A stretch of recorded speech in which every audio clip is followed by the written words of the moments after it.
La question numéro 6, soit E l'ensemble des définitions, c'est-à-dire R-2, c'est l'ensemble des définitions de cette fonction-là. Donc on veut l'image de l'ensemble des définitions. Donc elle est, donc tout simplement, d'abord on a donc, puisque E, c'est tout simplement R moins 2, c'est-à-dire c'est moins l'infini, moins 2, millions, moins 2, plus l'infini. Donc on a des limites, donc limite quand x tend vers moins l'infini, ou bien plus l'infini, moins l'infini plus l'infini de f de x, c'est la même chose, puisqu'on prend les plus puissance de numérateur et dénominateur, c'est-à-dire c'est limite quand x tend vers plus ou moins l'infini de x sur x est égal à 1, donc on trouve 1. Et limite quand x tend vers moins 2 par valeur inférieure de f de x, donc est égal, donc lorsqu'on repasse par moins 2, ça donne moins 2 plus 1 sur moins 2 plus 2. Donc ça nous donne moins 1 sur 0. Mais 0 c'est 0 moins. Moins 1 sur 0 moins c'est plus l'infini. Et limite quand x tend vers moins 2 par valeur supérieure, f de x c'est moins 2 plus 1 sur moins 2 plus 2. Donc c'est toujours moins 1 sur 0 plus qui est égal à moins l'infini. Donc au lieu de R moins 2, on va trouver R moins 1. Donc f de E, ce n'est rien d'autre que R moins 1. C'est-à-dire c'est moins l'infini 1 union 1 plus infini. Donc voici la réponse. Donc f de E c'est R moins 1.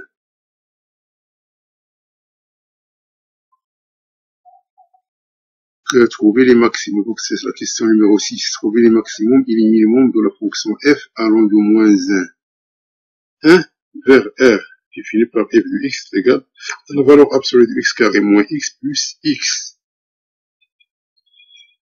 Donc normalement donc on a donc f de x égale à x carré moins x plus x qui est égal à x facteur de x moins 1 plus x égale à x moins 1 plus x qui est égal à x facteur de x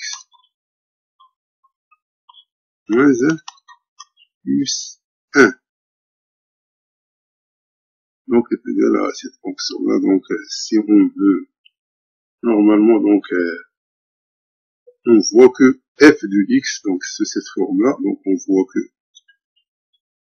f de x, elle est supérieure à 0. Puisque ça c'est positif, ça c'est positif, donc ça c'est la valeur absolue, c'est positif. Donc il a un minimum égal à 0, c'est-à-dire que min de f de x, c'est sur l'intervalle moins 1, c'est 0. Donc la valeur, donc minimum c'est f de 0. Donc f de x est supérieur à 0, c'est-à-dire que le minimum de f de x c'est 0. Et on sait que donc f de moins 1, si on repasse f de moins 1, on va trouver que c'est égal à moins 1 au carré, moins 1, plus moins 1. C'est-à-dire c'est 1 plus 1 plus 1, c'est-à-dire est égal à 3. Donc, on a donc f de x moins 3. f de x moins 3, c'est x carré moins x plus x moins 3.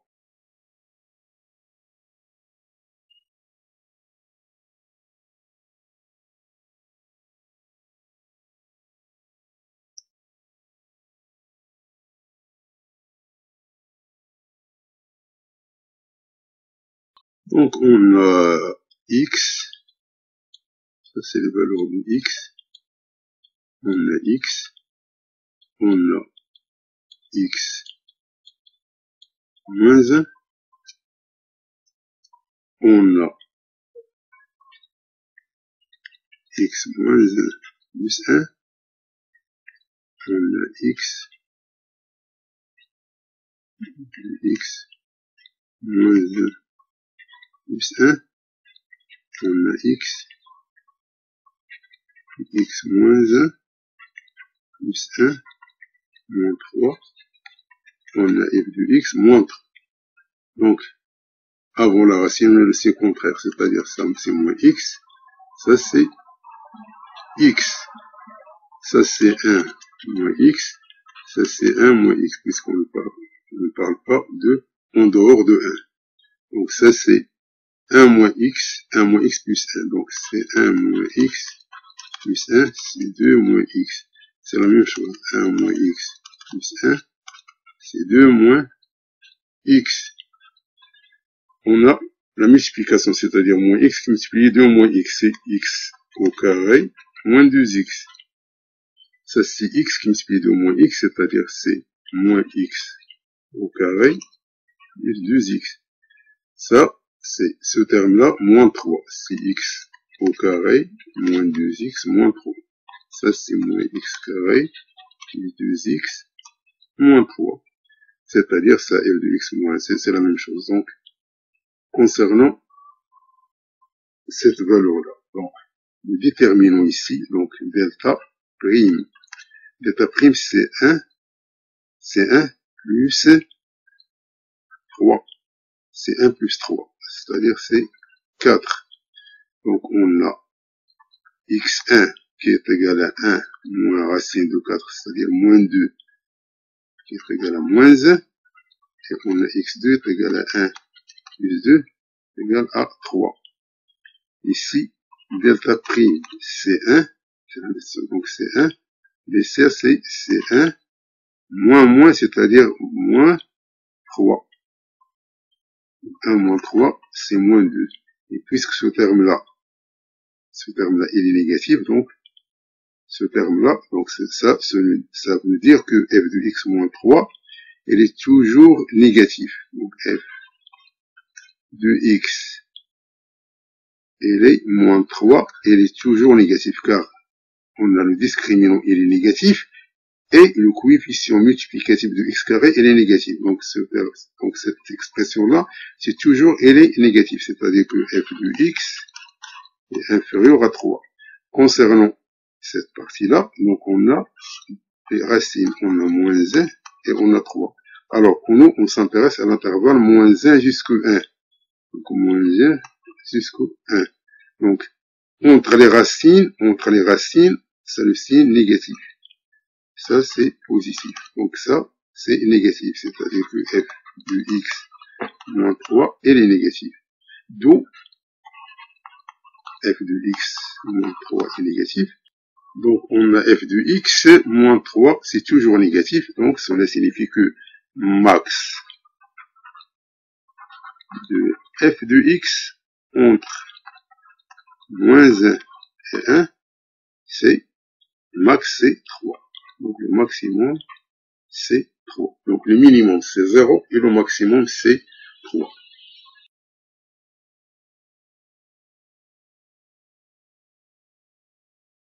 Donc, l'exercice 7, je crois.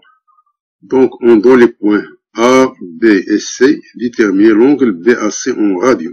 Donc, il nous facilite la tâche lorsqu'elle nous demande en radian sans qu'on fasse ce qu'on appelle les transformations, c'est-à-dire le changement entre les angles. Donc, pour calculer cet angle, tout simplement, il faut s'inspirer de ce qu'on appelle le théorème de Al-Kashi. Donc, Kashi, donc on a A, on a B, on a C. Donc, ça, c'est l'angle A. C'est cette partie. C'est ça, l'angle A. Donc, BC au carré, donc d'après Al-Kashi, donc BC au carré, c'est A, B au carré, AC au carré, moins 2, AB, ça c'est le produit ordinaire. AC cosinus de A. C'est-à-dire que, donc, ce qu'on veut, c'est cosinus de A, c'est-à-dire BAC. Donc, cet angle-là, donc, est égal, donc, cosinus de A est égal à cosinus de BAC est égal. Donc, est égal à quoi? Est égal à ce terme-là, moins ce terme-là, divisé par ça. Donc, est égal à AB au carré, AC au carré, moins BC au carré, sur 2, AB, AC. Donc, voici cosinus de B, AC. Donc, c'est facile. Donc, il suffit de calculer le AB au carré, le AC au carré, le BC au carré, et le produit, et vous déduire l'angle BAC. Donc, ça, c'est ce qu'on appelle théorème d'Al-Kashi. Donc, ça est porte le nom de théorème d'Al-Kashi. Donc, théorème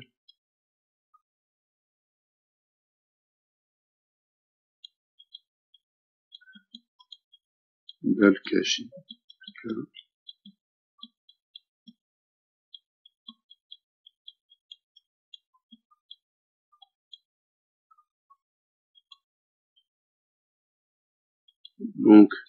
Donc, on a A de coordonnées 1, 2,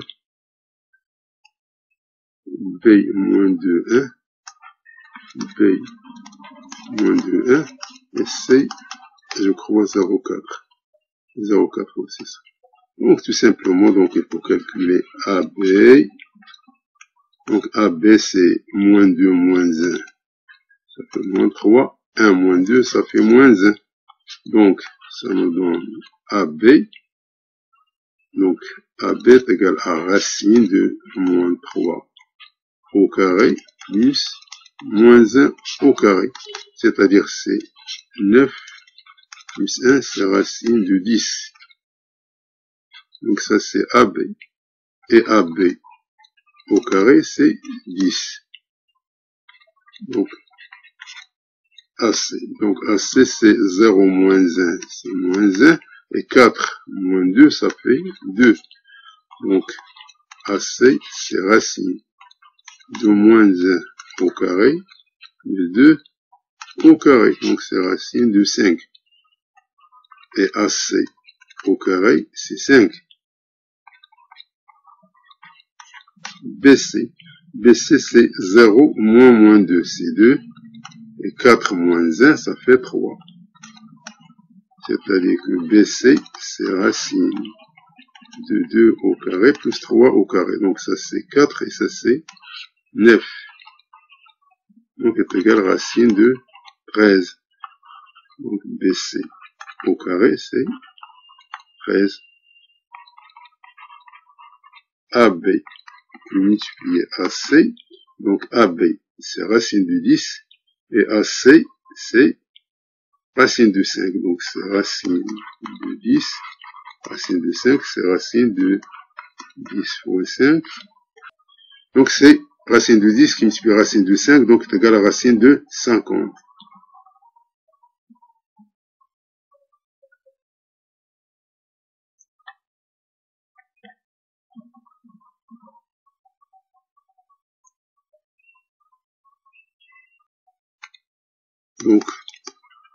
Donc, cosinus de BAC est égal à 10 plus 5 moins 13 sur 2 racine de 50.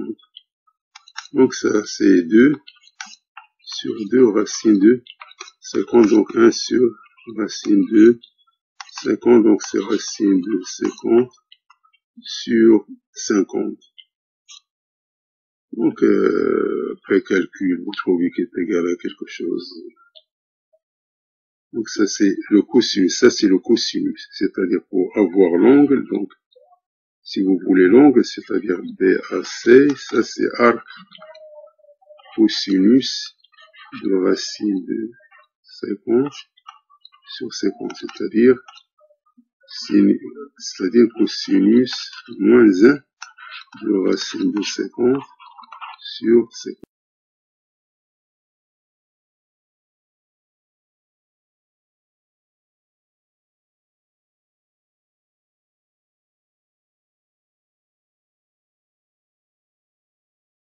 Donc, concernant cet exercice-là, soit x un réel positif, combien y a-t-il d'entiers naturels, les entiers naturels, multiples de 3 entre 0 et x. Donc, vous connaissez que entre 0, c'est toujours entre 0, par exemple, entre 0, par exemple, et 2, il y a toujours 0, 1, 2. Il y a toujours un terme. C'est pas comme entre 1 et 2, entre 0 et 2, où il y a toujours un terme de plus. C'est-à-dire entre 0 et n, il y a n plus 1 terme. Donc, entre 0 et x, donc, puisqu'il parle des entiers naturels, donc les entiers naturels multiples de 3, ça c'est écrit ce qu'on appelle la partie entière. Donc, entre 0 et x, il y a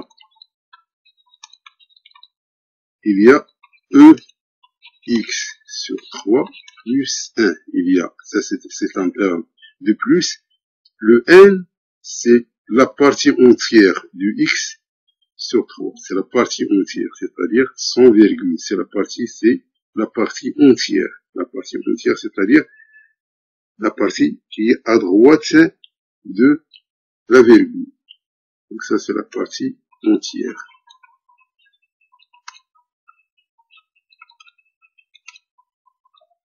Donc la réponse, c'est entre 0x, il y a x sur 3 plus 1 multiple de 3. Parce qu'on parle de la partie, ce qu'on appelle des entiers naturels. Donc les entiers naturels, c'est tout simplement, lorsqu'on a une virgule, c'est cette partie. Ça, cette partie-là, on laisse tomber. Donc c'est la partie entière. C'est pas la partie d'ici. Donc c'est cette partie. Donc, entre 0 et x, il y a la partie entière de x sur 3 plus 1. Donc voici la réponse de la question. Je ne sais même pas son numéro. Question numéro 10. Déterminer le quotient et le reste de la division euclidienne de x à la puissance 5 moins 7 x à la puissance 4 moins x carré moins 9x plus 9 par x carré moins 5x plus 4. Donc, je crois que ça c'est facile. Normalement, donc, on va mettre x à la puissance 5, 7x à la puissance 4, x carré, 9x plus 9.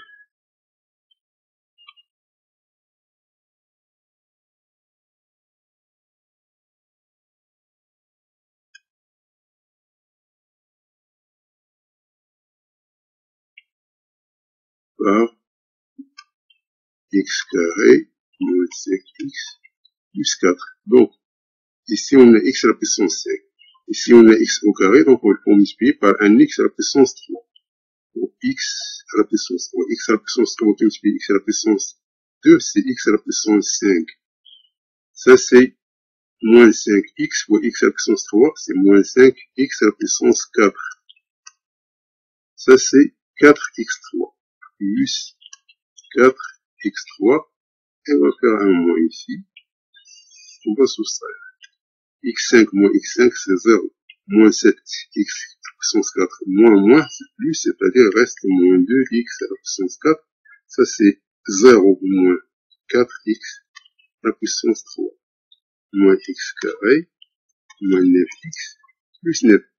Donc ici, on a moins 2x4. Ici, on a tout simplement x carré, et on multiplie par moins 2x carré. Donc ça nous donne moins 2x4. Ça, c'est 5 fois, moins 5 fois moins 2, ça fait 10, x à la puissance 3. Plus 10, x à la puissance 3. Ça, c'est moins 8x carré. Faire un moins, donc est égal. Donc ça, c'est 0. Moins 4. Moins 10, c'est moins 14. X sur 3. Moins x carré plus 8, c'est 7x carré. Moins 9x plus 9. Donc on a x3. Ici on a x carré et on multiplie par moins 14x. Donc c'est moins 14x3. Moins 14 qui multiplie moins 5, c'est 70. Plus 70x carré. Ça c'est 4 fois ça, moins 56x.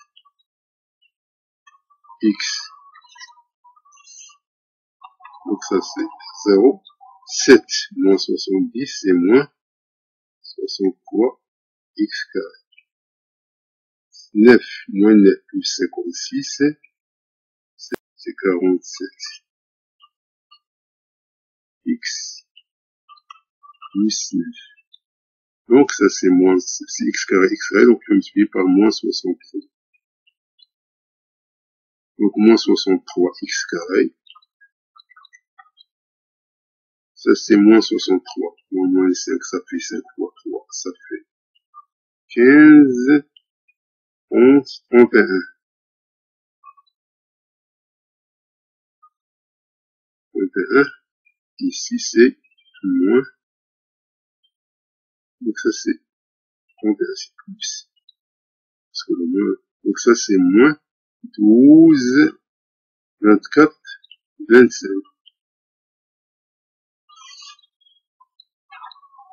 Ça c'est 0. Ça c'est 47. Ça c'est x. Je dis x ici. C'est 47. C'est moins 260. Moins 268 x. Et ça c'est 9. Ça c'est 261.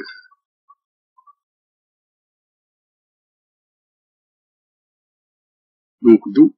Donc ça c'est Q de x. Et ça, c'est R de x. Donc le quotient c'est ça. Et le reste c'est facile.